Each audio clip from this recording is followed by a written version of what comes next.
ਲੁਧਿਆਣਾ ਵਿੱਚ ਸਾਈਕਲ ਉਦਯੋਗ ਨਾਲ ਸੰਬੰਧਿਤ ਉਦਯੋਗਪਤੀਆਂ ਵੱਲੋਂ ਅਹਿਮ ਮੀਟਿੰਗ ਕੀਤੀ ਗਈ, ਜਿਸ ਵਿੱਚ ਉਹਨਾਂ ਨੇ ਲੋਹਾ ਸਟੀਲ ਆਦਿ ਦੇ ਵਧੇ ਰੇਟਾਂ ਕਾਰਨ ਕੇਂਦਰ ਸਰਕਾਰ ਖਿਲਾਫ ਨਾਰਾਜ਼ਗੀ ਜਤਾਈ ਹੈ। ਪੱਤਰਕਾਰਾਂ ਨਾਲ ਗੱਲਬਾਤ ਕਰਦਿਆਂ ਉਹਨਾਂ ਦਾ ਕਹਿਣਾ ਹੈ ਕਿ ਲੋਹਾ ਅਤੇ ਸਟੀਲ ਆਦਿ ਦੇ ਰੇਟ ਵਧਣ ਦੇ ਨਾਲ ਉਦਯੋਗ ਤੇ ਅਸਰ ਪਿਆ ਹੈ। ਉਹਨਾਂ ਦਾ ਕਹਿਣਾ ਹੈ ਕਿ ਇਸ ਸਮੇਂ ਲੋਹਾ ਤੇ ਸਟੀਲ ਦੇ ਰੇਟ ਵਧਣ ਦੇ ਕੋਈ ਕਾਰਨ ਨਹੀਂ ਹਨ ਅਤੇ ਜੇਕਰ ਕੇਂਦਰ ਸਰਕਾਰ ਵੱਲੋਂ ਇਸ ਉੱਪਰ ਕੋਈ ਐਕਸ਼ਨ ਨਹੀਂ ਲਿਆ ਗਿਆ ਤਾਂ ਆਉਣ ਵਾਲੇ ਸਮੇਂ ਵਿੱਚ ਉਹ ਧਰਨਾ ਪ੍ਰਦਰਸ਼ਨ ਕਰਨ ਨੂੰ ਮਜਬੂਰ ਹੋਣਗੇ। ਇਹ ਪ੍ਰਦਰਸ਼ਨ ਉਦੋਂ ਤੱਕ ਜਾਰੀ ਰਹੇਗਾ ਜਦੋਂ ਤੱਕ ਉਹਨਾਂ ਦੀਆਂ ਮੰਗਾਂ ਨਹੀਂ ਮੰਨੀਆਂ ਜਾਂਦੀਆਂ।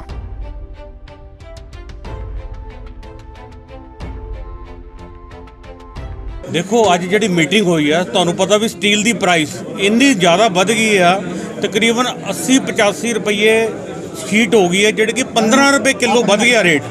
15 रुपये किलो रेट बढ़न दे नाल देखो जबकि साडे कोल आयरन और स्टील जो जितों स्टील बनता वा आयरन और सरप्लस आ, लेबर साडे कोल सरप्लस आ, बिजली सरप्लस आ, उहदे बावजूद भी 15 रुपये किलो रेट बढ़ गया।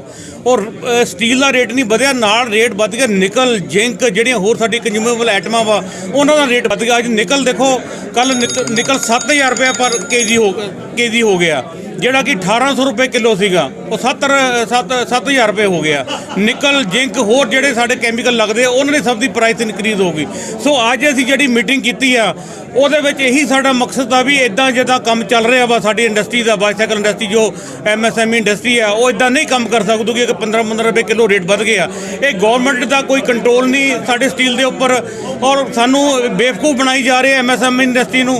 ਅੱਜ ਅਗਰ ਇੰਡਸਟਰੀ ਅਸੀਂ ਅੱਜ ਸਾਰੇ ਇਕੱਠੇ ਹੋ ਕੇ 2 दिन बाद असी क्योंकि कल रिजल्ट आना वा, परसों असी बहुत बड़े सारिया एसोसीएशन इकट्ठे हो गए धरना मार रहे हैं ताकि जिहड़ा गवर्नमेंट नूं हिलाइए और जिहड़ी अपनी MSME इंडस्ट्री नूं बचाइए। अदरवाइज आने वाले टाइम दे विच जिहड़ी साडी छोटी इंडस्ट्री आ, ये लुधियाना एक छोटी इंडस्ट्री का बेस आ, वो बिल्कुल खत्म हो जाऊगा। गवर्नमेंट ने साडा पट्ठा वढ़ाता, ना साडा सानूं काम करन नूं दिल करदा, ना फैक्ट्री जाण नूं दिल करदा। बिल्कुल ही सानूं इन्वायरमेंट इन्ना गंदा हो गया, साडा काम चलो पैसे साडे कोल लेबर नूं देण वास्ते है नहीं आ। 7 तरीक लंघी आ, हाले तक ਅਸੀਂ ਆਪਣੀ ਲੇਬਰ ਨੂੰ ਪੈਸੇ ਨਹੀਂ ਦਿੱਤੇ। ਇਲੈਕਸ਼ਨ ਤੋਂ ਪਹਿਲਾਂ ਬੀਜੇਪੀ ਦੇ ਵੱਡੇ ਲੀਡਰ ਜਿਹੜੇ ਨੇ ਵਿਦੇਸ਼ ਮੰਤਰੀ ਕੇਂਦਰੀ ਮੰਤਰੀ ਜਿਹੜੇ ਇੱਥੇ ਆਂਦੇ ਰਹੇ ਨੇ ਉਹ ਇਹੀ ਕਹਿੰਦੇ ਰਹੇ ਨੇ ਕਿ ਇੰਡਸਟਰੀ ਲਈ ਅਸੀਂ ਕੋਈ ਨਾ ਕੋਈ ਕਦਮ ਚੱਕਾਂਗੇ, ਪਰ ਜਿਸ ਤਰੀਕੇ ਨਾਲ ਤੁਸੀਂ ਦੱਸ ਰਹੇ ਹੋ ਉਹ ਤਾਂ ਅਗਰ ਬੀਜੇਪੀ ਸਰਕਾਰ ਉਹਨਾਂ ਦੀ ਸੀਗੀ ਤਾਂ ਉਹਨਾਂ ਨੂੰ ਚਾਹੀਦਾ ਸੀ। ਦੇਖੋ ਜਿਹੜੇ ਪਿੱਛੇ ਆਏ ਸੀ ਇੱਥੇ ਸਟੀਲ ਇੰਡਸਟਰੀ ਨਾਲ ਰਿਲੇਟਡ ਜਿਹੜੇ ਮਿਨਿਸਟਰ ਆਏ ਸੀਗੇ, ਅਸੀਂ ਵੀ ਮੀਟਿੰਗ ਦੇ ਵਿੱਚ ਗਏ ਸੀ। ਉਹਨਾਂ ਨੇ ਸਾਨੂੰ ਵਾਅਦਾ ਕੀਤਾ ਸੀ ਤੁਹਾਨੂੰ 2000 ਰੁਪਏ ਟਨ ਤੁਹਾਡਾ ਰੇਟ ਘਟਾ ਦਾਂਗੇ। ਉਹ ਸਿਰਫ ਸੀ ਕੀ ਸੀਗਾ ਕਿਉਂਕਿ ਇਲੈਕਸ਼ਨ ਜੁਮਲਾ ਸੀਗਾ, ਇਲੈਕਸ਼ਨ ਨਿਕਲ ਗਏ, ਹੁਣ ਸਾਨੂੰ ਪੁੱਛਦੇ ਨਹੀਂ, ਨਾ ਸਾਡੇ ਫੋਨ ਚੁੱਕਦੇ ਆ। ਸੋ ਅਸੀਂ ਸਾਰੇ ਦੁਖੀ ਹੋ ਕੇ ਸਾਰੇ ਇੰਡਸਟਰੀ ਸਾਡੀ ਏਡੀਆਂ ਦੀ ਹਾਲਤ ਖਰਾਬ ਹੋ ਗਈ ਹੈ। ਸਾਡੇ ਬੱਚੇ ਸਾਨੂੰ ਪੁੱਛਦੇ ਆ ਵੀ ਤੁਸੀਂ ਸਾਨੂੰ ਕਿਹੜੇ ਕੰਮ ਦੇ ਵਿੱਚ ਪਾ ਦਿੱਤਾ, ਉਹ ਇੱਥੋਂ ਬਾਹਰ ਭੱਜੀ ਜਾ ਰਹੇ ਆ।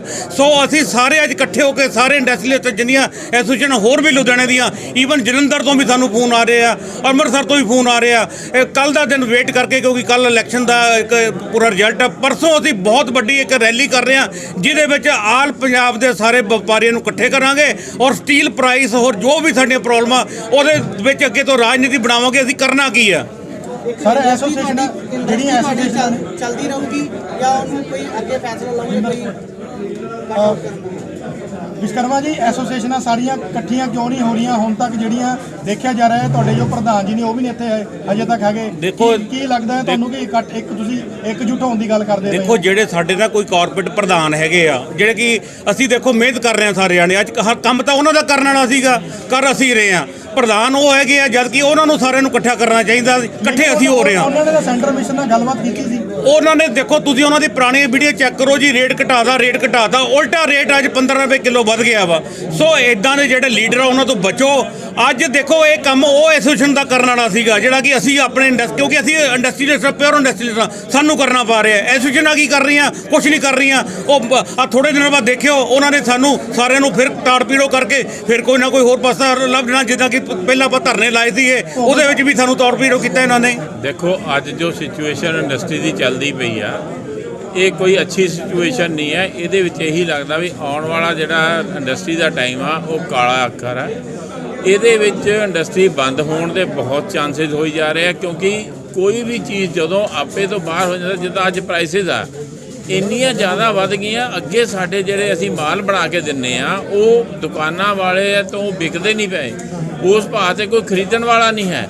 ਤੇ ਪਿੱਛੇ ਜੇ ਅਸੀਂ ਫੈਕਟਰੀ ਨਹੀਂ ਚਲਾਉਂਦੇ ਤਾਂ ਜਿੰਨੇ ਇੰਨੀ ਇੰਪਲੋਇਮੈਂਟ ਅਸੀਂ ਜਿਹੜੀ ਦਿੱਤੀ ਹੋਈ ਹੈ MSME ਸੈਕਟਰ ਜਿਹੜਾ ਹੈਗਾ ਇੰਡੀਆ ਦਾ 70% ਬੰਦੀ ਜਿਹੜੇ ਲੇਬਰ ਨੂੰ ਇੰਪਲੋਇਮੈਂਟ ਦਿੰਦਾ ਆ। ਤੇ ਸਰਕਾਰ ਕੀ ਚਾਹੁੰਦੀ ਹੈ ਵੀ ਇਹ 70% ਬੰਦੇ ਵਿਹਲੇ ਹੋ ਜਾਣ, MSME ਸੈਕਟਰ ਵਿਹਲਾ ਹੋ ਜਾਵੇ। ਜੇ ਸਰਕਾਰ ਇਹੀ ਚਾਹੁੰਦੀ ਹੈ ਤਾਂ ਫਿਰ ਇਸ ਦੇਸ਼ ਦੇ ਵਿੱਚ ਕੰਮ ਕਰਨ ਦਾ ਨਹੀਂ ਰਹਿ ਜਾਏਗਾ, ਇੱਥੇ ਲੁੱਟਾਂ ਖੋਹਾਂ ਹੋਣਗੀਆਂ। ਸਰਕਾਰ ਨੂੰ ਚਾਹੀਦਾ ਆ MSME ਸੈਕਟਰ ਨੂੰ ਦੇਖਣ, ਇਹਨੂੰ ਬਚਾਉਣ। ਜਿਹੜੇ ਚੀਜ਼ਾਂ ਦੇ ਰੇਟ ਵਧੇ ਨੇ ਇਹਨਾਂ ਦਾ ਕੋਈ ਵੀ ਵਧਣ ਦਾ ਕਾਰਨ ਨਹੀਂ ਹੈਗਾ, ਇਹ ਸਭ ਇੱਕ ਮਿਲੀ ਭਗਤ ਦੇ ਨਾਲ ਰੇਟ ਵਧਾਏ ਜਾ ਰਹੇ ਨੇ। ਕਾਰਪੋਰੇਟ ਸੈਕਟਰ ਜਿਹੜੇ ਲੋਹਾ ਬਣਾਉਂਦੇ ਨੇ ਉਹਨਾਂ ਨੇ ਮਿਲ ਭਗਤ ਕਰਕੇ ਇੰਨੇ ਰੇਟ ਚੱਕ ਦਿੱਤੇ। ਅੱਜ ਕੋਈ ਵੀ ਚੀਜ਼ ਮਾਰਕੀਟ ਦੇ ਵਿੱਚ ਤੁਸੀਂ ਲੈਣ ਜਾਂਦੇ ਹੋ ਅਵੇਲੇਬਲ ਨਹੀਂ ਹੈ, ਜਿਸ ਕੋਲ ਪਈ ਆ ਉਹਨੇ ਅੰਦਰ ਸਟਾਕ ਕਰ ਲਈ। ਤੇ ਜੇ ਅੱਗੇ ਪਿਆਜ਼ਾਂ ਦਾ ਰੇਟ ਹੋ ਜਾਂਦਾ ਤਾਂ ਸਰਕਾਰ ਕਹਿੰਦੇ ਜੀ ਫਟਾਫਟ ਅਫਗਾਨਿਸਤਾਨ ਤੋਂ ਪਿਆਜ਼ ਮੰਗਾ ਲਓ ਜੀ, ਫਲਾਨੀ ਚੀਜ਼ ਤੋਂ ਮੰਗਾ ਲਓ ਜੀ, ਇਹਨਾਂ ਨੂੰ ਰੇਟ ਥੱਲੇ ਆਉਣਾ। ਅੱਜ ਲੋਹੇ ਨੂੰ ਕਿਉਂ ਨਹੀਂ ਸੋਚਦੀ ਪਈ ਸਰਕਾਰ? ਕੈਮੀਕਲਸ ਬਾਰੇ ਕਿਉਂ ਨਹੀਂ ਸੋਚਦੀ ਪਈ ਸਰਕਾਰ ਵੀ ਇੰਨੇ ਰੇਟ ਵਧੇ, ਅਸੀਂ ਇਹਦਾ ਕੁਝ ਕਰੀਏ? ਤੁਸੀਂ ਰੈਗੂਲੇਟਰੀ ਕਮੇਟੀ ਦੀ ਗੱਲ ਕੀਤੀ ਸੀ ਕਿ ਹਜੇ ਤੱਕ ਉਹਦਾ ਕੁਝ ਹੋਇਆ? ਦੇਖੋ ਰੈਗੂਲੇਟਰੀ ਕਮੇਟੀ ਉਦੋਂ ਅਸੀਂ ਜਦੋਂ ਮਿਨਿਸਟਰ ਸਾਹਿਬ ਆਏ ਸੀ ਉਹਨਾਂ ਨੇ ਕਿਹਾ ਸੀ ਜੀ ਅਸੀਂ ਕਰਾਂਗੇ, ਇਹਦੇ ਉੱਤੇ ਕੁਝ ਨਹੀਂ ਕੀਤਾ ਗਿਆ, ਨਾ ਹੀ ਉਹ ਸੋਚਦੇ ਨੇ।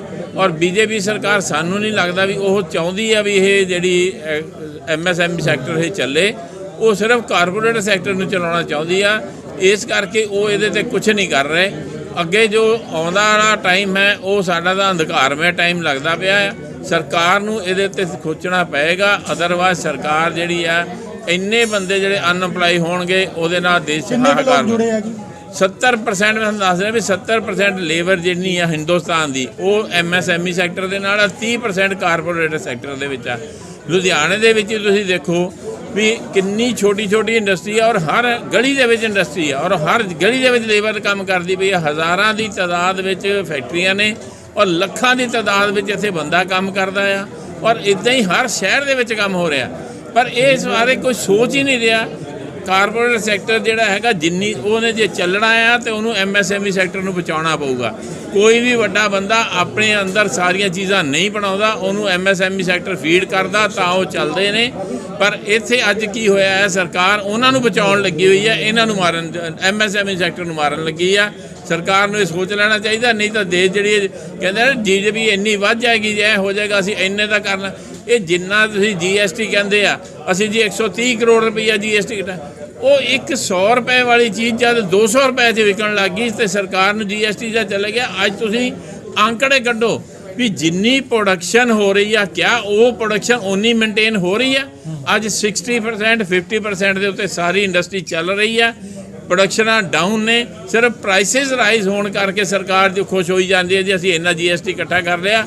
ਇਹਦੇ ਨਾਲ ਗਰੋਥ ਨਹੀਂ ਹੋ ਰਹੀ, डाउनफॉल हो रही है, इंडस्ट्री डाउन जा रही है और बड़ी जल्दी इंडस्ट्री जी है बहुत बंद हो जाएगी। प्रेस एक ऐसी चीज़ है जो एक फायर करती है और उस फायर से जो काम होते हैं वो सब इंडस्ट्री के लिए अच्छे होते हैं। तो मैं आप सबसे ये मुखातिब होकर यही रिक्वेस्ट करूंगा कि ये हमारी आवाज़ ज़रूर आप पहुंचाएं। इसमें क्या है कि जो प्राइस रिविजन्स चल रही हैं वो हम प्राइस रिविजन्स के अगेंस्ट नहीं हैं। हम ये चाहते हैं आपसे कि जो प्राइस रिवीजन हो वो लॉजिकली हो। अगर स्टील हमारा खुद का भारत का एक चीज़ है जिसमें पिग आयरन है या हमारा जो कच्चा लोहा है हमारे अंदर ही होता है, उसकी लेबर है वो हमारे पास है, उसकी जगह है वो हमारे पास है, जो मशीनरी है वो हमारे पास है, तो प्राइस रिवीजन किस चीज़ की? क्या पिग आयरन हम उनको खानों में से निकलना बंद हो गया? किस कारण से 2020 में जो मटेरियल 37 रुपए किलो था आज 2022 में 77 रुपए किलो हो गया? वो कारण क्या है? लेकिन ये कारपोरेट जितने भी घराने, चाहे वो जिंदल ले लो, टाटा ले लो, मित्तल ले लो, जो आर्सेलर मित्तल जो नई फैक्ट्री इन्होंने यहाँ पे आई है, अब इन्होंने किया क्या है? सब लोगों ने एक कार्टेल बनाया है जिसके लिए गवर्नमेंट हमेशा अगेंस्ट रहती है, लेकिन इन लोगों के साथ है गवर्नमेंट। हमारी ये आवाज़ उस गवर्नमेंट के कानों तक पहुंचनी चाहिए कि जो स्टील प्राइसेस हैं उनकी रेगुलेशन, उसमें MSME इंडस्ट्री के नुमाइंदे होने चाहिए। अगर हम साइकिल इंडस्ट्री को बिलोंग करते हैं उसमें लोहा लगता है, अगर ऑटो इंडस्ट्री है उसमें लोहा है। अगर मैं साइकिल इंडस्ट्री की बात करूं तो हमारा तकरीबन 2.5% जो लोहा है जो इंडियन इंडस्ट्री के लिए ज़रूरत है सिर्फ 2.5% है। रेलवेज़ के लिए बात करें तो रेलवेज़ के लिए 37% है। ऑटो पार्ट्स के लिए 12% है। इसी तरह अगर सभी इंडस्ट्रीज़ के लिए हम अगर बात करें तो हमारी जो कॉस्ट ऑफ प्रोडक्शन है वो इंक्रीज़ हो रही है।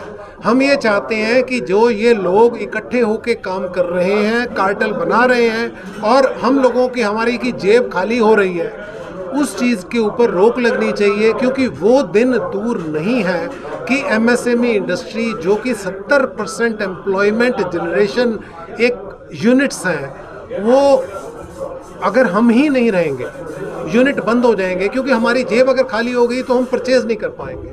अगर हम परचेज़ नहीं कर पाएंगे तो हम फैक्ट्री नहीं चला पाएंगे। फैक्ट्री नहीं चला पाएंगे तो 70% जो MSME यूनिट्स लेबर को लेके आगे बढ़ रही है वो लेबर खाली हो जाएगी। तो क्या गवर्नमेंट को ये महसूस नहीं होगा कि एंटी सोशल एलिमेंट्स होंगे, जिसकी जेब में पेट में खाना नहीं जाएगा तो वो तो खींचेगा ना किसी न किसी की जेब से। लगातार ਤੁਸੀਂ ਵਿਰੋਧ ਕੀਤਾ, ਧਰਨੇ ਵੀ ਲਗਾਏ ਆ ਤੇ ਹਜੇ ਤੱਕ ਕਮੇਟੀ ਕਿਉਂ ਨਹੀਂ ਬਣੀ ਰਹੀ? ये हमारी जो कमी रही होगी, जिसकी वजह से या आप लोगों की कमी रही होगी कि हमारी आवाज़ नहीं पहुंचाई, इसीलिए मैं आज आप हिंदी में, मैंने कहा शायद उनको हिंदी समझ में आती है, सेंटर में हिंदी के लोग हैं ना। अब नेक्स्ट जो मेरी होगा तो मुझे गुजराती सीखनी पड़ेगी, मैं गुजरात से हूँ। आप ये कह रहे हैं कि आवाज़ नहीं पहुंची होगी, लेकिन आप ही के यूनाइटेड साइकिल के जो प्रधान है वो खुद मिलके आए हैं सेंट्रल मिनिस्टर से। देखो उनको मिलके आए हैं, हमारी जो लड़ाई है क्योंकि आप वो उसी के साथ ही जुड़े हैं। प्राइस गिराने की नहीं है। हमारी प्राइस जो लड़ाई है वो है कि प्राइस को रेगुलेट किया जाए। अगर कच्चे लोहे का X प्राइस है, लेबर Y है और उसके लिए बनाने के लिए हमको ओवरहेड Z पड़ते हैं, तो X plus Y plus Z is the cost. उसके ऊपर आप जो प्रॉफिट लेना है 5%, 10%, 15% जो लेना है एक बार ले लो और उसके बाद वो प्राइस। देश दुनिया ਦੀਆਂ ਤਾਜ਼ਾ ਖਬਰਾਂ ਦੇ ਲਈ ਹੁਣੇ ਪਲੇ ਸਟੋਰ ਤੋਂ ਡਾਊਨਲੋਡ ਕਰੋ ਪੰਜਾਬ ਦੀ ਆਵਾਜ਼ ਅਜੀਤ ਨਿਊਜ਼ ਐਪ। ਹੁਣ ਤੁਹਾਡਾ ਆਪਣਾ ਅਜੀਤ ਹਰ ਸੋਸ਼ਲ ਮੀਡੀਆ ਪਲੇਟਫਾਰਮ ਦੇ ਉੱਤੇ ਉਪਲਬਧ ਹੈ। ਫੇਸਬੁੱਕ ਦੇ ਉੱਤੇ ਹੁਣੇ ਲਾਈਕ ਤੇ ਫੋਲੋ ਕਰੋ ਅਜੀਤ ਦਾ ਅਫੀਸ਼ੀਅਲ ਪੇਜ ਡੇਲੀ ਅਜੀਤ, ਤੇ ਹਾਂ ਨਾਲ ਹੀ ਦੋਸਤਾਂ ਨੂੰ ਪੇਜ ਲਾਈਕ ਕਰਨ ਦੇ ਲਈ ਇਨਵਾਈਟ ਕਰਨਾ ਨਾ ਭੁੱਲਣਾ। ਇੰਨਾ ਹੀ ਨਹੀਂ, ਹਿੰਦੀ ਦੇ ਵਿੱਚ ਖਬਰਾਂ ਵਾਸਤੇ ਲਾਈਕ ਤੇ ਫੋਲੋ ਕਰੋ ਸਾਡਾ ਫੇਸਬੁੱਕ ਪੇਜ ਅਜੀਤ ਸਮਾਚਾਰ ਹਿੰਦੀ। YouTube ਦੇ ਉੱਤੇ ਵੀਡੀਓ ਖਬਰਾਂ ਦੇਖਣ ਦੇ ਲਈ ਹੁਣੇ ਸਬਸਕ੍ਰਾਈਬ ਕਰੋ ਅਜੀਤ ਦਾ official YouTube channel Ajit web TV। ਤੁਹਾਡਾ ਆਪਣਾ ਅਜੀਤ ਹੁਣ ਟਵਿੱਟਰ ਤੇ ਇੰਸਟਾਗ੍ਰਾਮ ਦੇ ਉੱਤੇ ਵੀ ਉਪਲਬਧ ਹੈ। ਟਵਿੱਟਰ ਦੇ ਉੱਤੇ ਖਬਰਾਂ ਦੇ ਲਈ ਫੋਲੋ ਕਰੋ ਡੇਲੀ ਅਜੀਤ, ਤੇ ਇੰਸਟਾਗ੍ਰਾਮ ਦੇ ਉੱਤੇ ਖਬਰਾਂ ਦੇ ਨਾਲ ਵੀਡੀਓ ਦੇਖਣ ਦੇ ਲਈ ਫੋਲੋ ਕਰੋ ਬਲੂ ਟਿਕ ਵਾਲਾ ਸਾਡਾ ਅਫੀਸ਼ੀਅਲ ਚੈਨਲ ਡੇਲੀ ਅਜੀਤ। ਇੰਨਾ ਹੀ ਨਹੀਂ, ਅਜੀਤ ਦੇ ਵੀਡੀਓ ਹੁਣ ਤੁਸੀਂ Apple TV ਦੇ ਉੱਤੇ ਵੀ ਵੇਖ ਸਕਦੇ ਹੋ, ਤੇ ਨਾਲ ਹੀ ਅਜੀਤ ਅਖਬਾਰ ਦਾ ਡਿਜੀਟਲ ਐਡੀਸ਼ਨ ਪੜ੍ਹਨ ਦੇ ਲਈ ਡਾਊਨਲੋਡ ਕਰੋ ਅਜੀਤ ਈ-ਪੇਪਰ ਐਪ। ਤੁਹਾਡਾ ਆਪਣਾ ਭਰੋਸੇਯੋਗ ਚੈਨਲ, ਤੁਹਾਡੀ ਆਪਣੀ ਆਵਾਜ਼, ਪੰਜਾਬ ਦੀ ਆਵਾਜ਼ ਅਜੀਤ।